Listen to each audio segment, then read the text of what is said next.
একটা শেল্টারে minimum space কত থাকা দরকার একজন মানুষকে থাকানোর জন্য? এটা হচ্ছে 3.5 স্কোয়ার ফিট। আপনি বলুন তো, এটা ছোট স্কুলে আমরা দেখি একটা দুইটা রুম দেয়া যায়, এখানে দেখা গেছে 50 জন লোক এখানে থাকে। আমরা যদি হিসাব করে দেখি এখানে কত স্কোয়ার ফিট হইব, স্কোয়ার মিটার কথা তো বাদ দেন, ঠিক আছে নি? মিনিমাম খাওয়ানোর জল দরকার, মিনিমাম 3 লিটার জল দরকার খাওয়ানোর লেগে। আপনার পরিষ্কার পরিচ্ছন্নতার জন্য মিনিমাম আপনার 30 লিটার জল দরকার।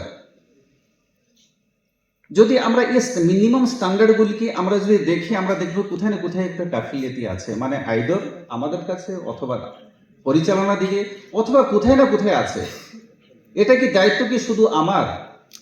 আজকে যে ট্রেনিং প্রোগ্রাম অথবা আমরা আলোচনা চক্র চলতে আছে, এই জিনিসগুলিকে গ্যাপ যেগুলো আছে গ্যাপকে ফিলিং করার দায়িত্বটা হচ্ছে এটা আপনার, আমাদের এবং সবাইদের।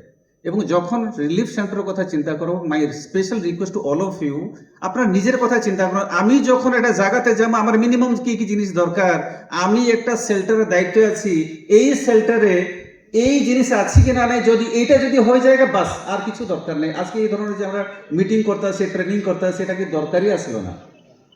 এই জন্য আমরা করছি কারণ এটা নির্দেশ আছে স্টেট লেভেল থেকে, রাজ্য থেকে এবং ডিস্ট্রিক্ট লেভেল থেকে, কারণ এটা বছর পরে বছর।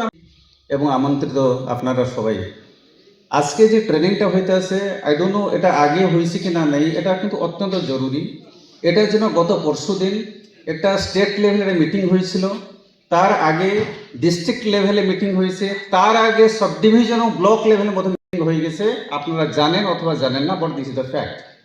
এবং আপনি জানেন গত জুন মাসে অনারেবল চিফ মিনিস্টার এটা রিভিউ করেছিলেন।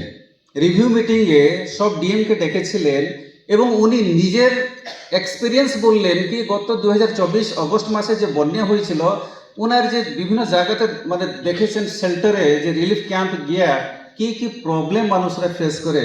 প্রথম কথা তো হইতেছে যে অনেক শেল্টারগুলি আমরা আইডেন্টিফাই করি, এখানে আলো নেই, লাইট নেই, ইলেকট্রিসিটি নেই। তো মানুষরা কি যায় শেল্টার ক্যাম্পে কি শুধু দিনের থাকতে? রাইট। নম্বর 2, পরিষ্কার পরিচ্ছন্নতা নেই। কোন একটা জায়গাটা আইডেন্টিফাই করা হয়েছে, এখানে নিয়ে মানুষরা থাকতে আছে। এটা কথা বুঝতে হইব, যারা এখানে মানে থাকানো হইতে আছে, মিনিমাম রিকোয়ারমেন্ট এটা থাকতে হইব, মিনিমাম স্পেস থাকতে হইব, পেছাব পায়খানা যাবার জন্য একটা জায়গা থাকতে হবে, স্যানিটেশন থাকতে হইব, মানে স্বচ্ছ জল খাওয়ানোর জন্য জল থাকতে হইব, খাওয়ানোর জন্য মানে খাদ্য থাকতে হইব। শুধু শুধু আমি আমার কথা, বয়স্কদের কথা চিন্তা করলে হইতো না। একজন যেহেতু পরিবার যাইতে আছে, তার ছোট বাচ্চাকে নিয়ে মধ্যে যাইতে আছে, রোগী মানুষ নিয়ে যাইতে আছে, মহিলারা যাইতে আছে, তার হোয়াট এভার তার প্রাইভেসি। আমরা যখন নিজের প্রাইভেসি কথা চিন্তা করি, আমরা বাড়িতে সম্পূর্ণভাবে নিরাপদ আমরা থাকি, কিন্তু কোনোদিন আবার চিন্তা করেছি যখন একটা পরিবার আইব শেল্টারে থাকতে, তার মহিলাদের প্রাইভেসি কিটা, ছোট বাচ্চাদের, শিশু, রোগী মানুষ, বয়স্ক মানুষ, তাদের জন্য কি প্রস্তাব আছে, এটার মধ্যে আপনাদের দায়িত্ব, এটা মনে রাখেন। Just to think about yourself. আপনি যদি কোনো একটা জায়গাতে ঘুরতে বেড়াতে যান, আপনি প্রথমত হোটেলটা কিরকম থাকবো, হোটেল ভিতরে দৃশ্যটা কিরকম, ঠিক আছে, খাওয়ানোর জন্য মানে ভালো ভালো ডিশ আছে কিনা নেই। কিন্তু যখন একজন মানুষ, একজন পরিবার শেল্টারে আইব থাকানোর জন্য, কতদিন থাকে? ত্রিপুরাতে আমরা যে ইতিহাস আছে, ম্যাক্সিমাম 15 দিন থেকে বেশি থাকে না, ম্যাক্সিমাম টু ম্যাক্সিমাম। এবং ওয়েস্ট পশ্চিম জেলাতে